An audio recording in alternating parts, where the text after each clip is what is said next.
Bukod sa mga balyena, may isa pang regular na bisita sa pamilakan. Maya-maya lang, mahigit 10 whale shark na pumalibot sa aming bangka.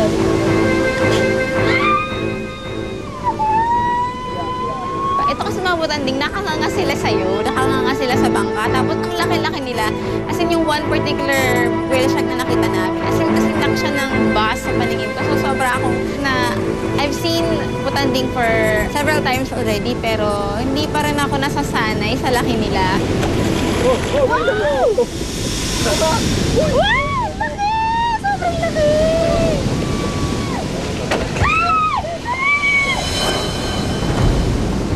Maging ang aming bangkero na dating pumapatay sa mga butanding, natakot din sa dami nito.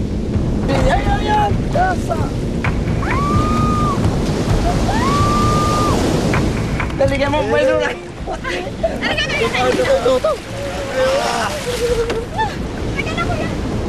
Hindi ko akalain na ganito yung karami sa sa butanding na makita natin. Mga ilan kaya yan? Sa tingin ko mga 15 to 20 itong mga butanding ngayon.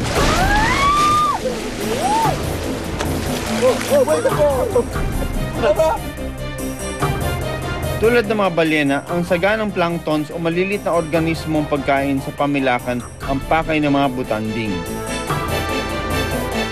If you look at the map, ang Oslob, Cebu at saka Bohol share the same sea, yung Bohol Sea. If you remember the Oslob episode with Kiko, meron naging issue kasi doon kung bakit nagpapakain yung mga fishermen para maka-attract ng mga butanding for the tourist. Siyempre, yung ganitong pag-uugali ng mga butanding, nagiging fear ito ng mga scientifico or mga researchers na baka mag-interfere ito sa kanilang life cycle, yung migration nila, dahil hindi na nga sila umaalis dahil nandun lang sila sa Bohol Sea. Or ito ba rin yung mga grupo ng mga whale sharks na nasa Oslob na dumadayo din dito sa Bohol sa may pamilakan dahil ito yung season ng mga planktons. Siguro magandang pag-aralan ito ng mga researchers. Sa paghahanap ng butanding, karaniwang natatapos ang aming araw. Tara na, uwi na tayo! At bawat umaga, hatid ang bagong pag-asa na makita ang panibagong balyena.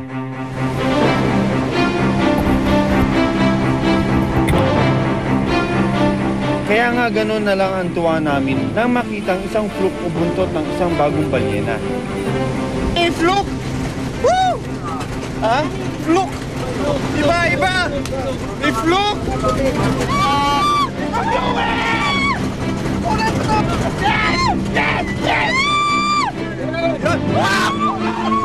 Oh my God! Ang napapuro!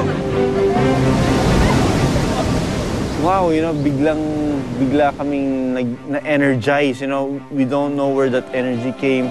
Yung cameraman namin, si Bridget, it was like the end of classes. Hey! Ganon yung reaction namin.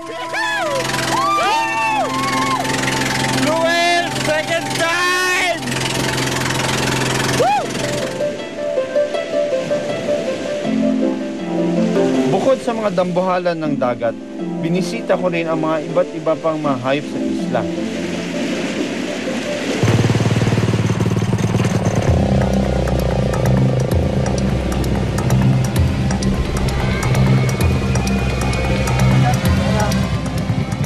Parati naman tayo, every time pupunta tayo sa isang lugar, kung makakatulong tayo in any way, ang expertise ko naman is treating animals.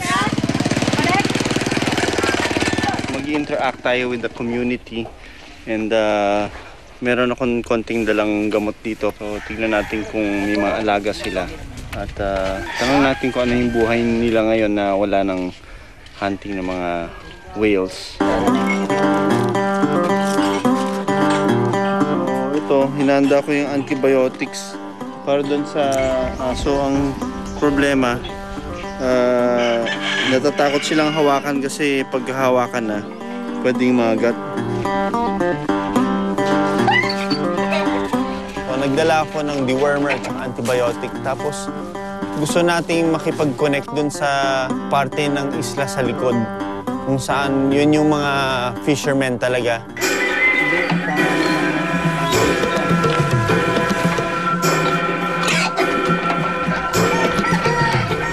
Maganda balat na ito eh.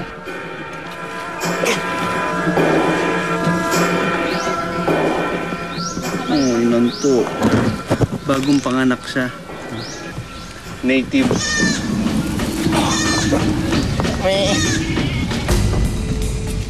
Hanggang sa mapadpad kami sa isang kubo nang hindi inaasahan. Magandang hapon. Ang mga tao rito nagkakatay ng isang higante.